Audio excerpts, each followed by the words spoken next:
previous part we have seen two theorems. First one was of direct proof, opposite angles formed by two intersecting lines are of equal measure.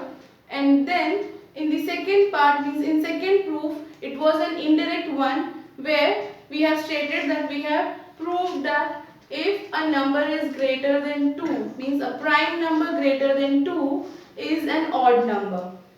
Okay, now here in this part we'll start with our exercise practice set 1.3. Now see, in practice set 1.3, in our first sum, what we have to do is we have to write these statements in if-then form. And for this, our first sum is the opposite angles of a parallelogram are congruent. How to write the statement in if-then form? Yes, we'll start with if the given quadrilateral is a parallelogram.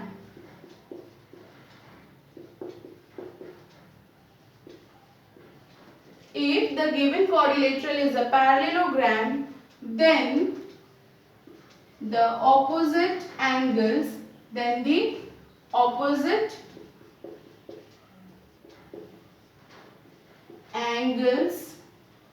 so formed are congruent. As we all know that opposite angles of a parallelogram are congruent, we have to write the statement in if-then form. So it will go like this: if the given quadrilateral is a parallelogram, then the opposite angles so formed are congruent. Okay, now see the second one. The diagonals of a rectangle are congruent. How we will write this? In if-then form, if the given quadrilateral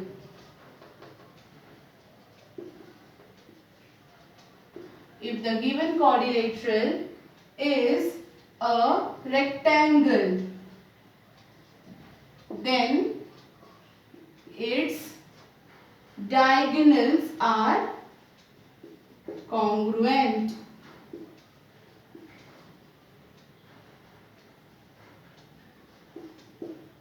If the given quadrilateral is a rectangle, then its diagonals are congruent. Now, see the third sum. In an isosceles triangle, the segment joining the vertex and the midpoint of the base is perpendicular to the base. Now, what they had given? Isosceles triangle. So, to make it easy, I'll draw one triangle for you. See here, this is an isosceles triangle, and the property of isosceles triangle says that opposite sides are congruent. So we'll take AB and AC as opposite sides. Okay. So here base is BC. The segment joining the vertex and the midpoint of the base. Now midpoint of the base we can take it here as D. Right. So point D is the midpoint of base BC. Vertex and midpoint of the base is perpendicular to the base. It means what? Opposite vertex to the base is point, this one, vertex A. So if I join A and D, then it is perpendicular to BC. This is the statement. Now we will make it conditional one by adding if and then. So we'll write like this: if a given triangle is an isosceles triangle, if a given triangle is an isosceles triangle,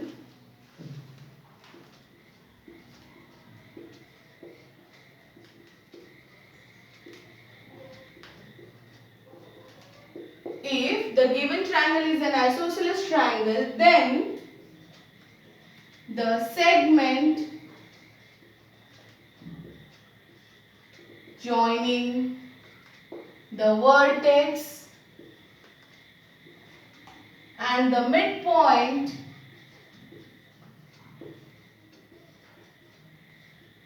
of the base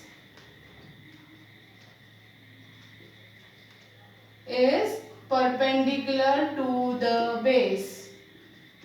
As I was not having space, I had written the symbol, but you have to write the full spelling of perpendicular. Then see the next question. Now see, in second question of practice set 1.3, we have to frame converse of the given statements. Okay. Now the first sum in that is the alternate angles formed by two parallel lines and the transversal are congruent. How to frame a converse statement of this?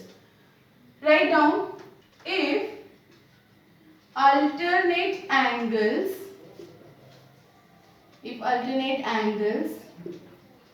formed by two lines and its transversal. If alternate angles formed by two lines and its transversal are congruent,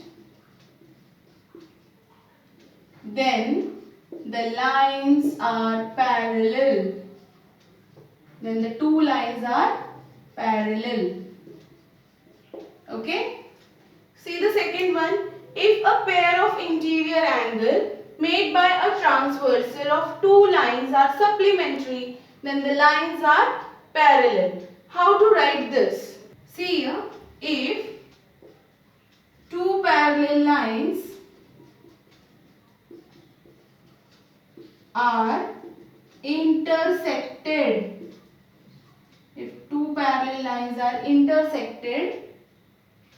by a transversal, then the interior angles so formed are supplementary. Then the interior angles so formed are supplementary. Now the last one, diagonal of a rectangle are congruent. So here what we will write, if the given quadrilateral is a rectangle, then the diagonals are congruent. Then the diagonals of the given quadrilateral are congruent. This way we can write the third statement. Okay. Now here we have done with our practice set 1.3, and many of the questions we have already seen from problem set 1 in interactive session. So whatever remaining with these converse statements and if then form we can see in interactive session, and here we wind up with this video. Thank you.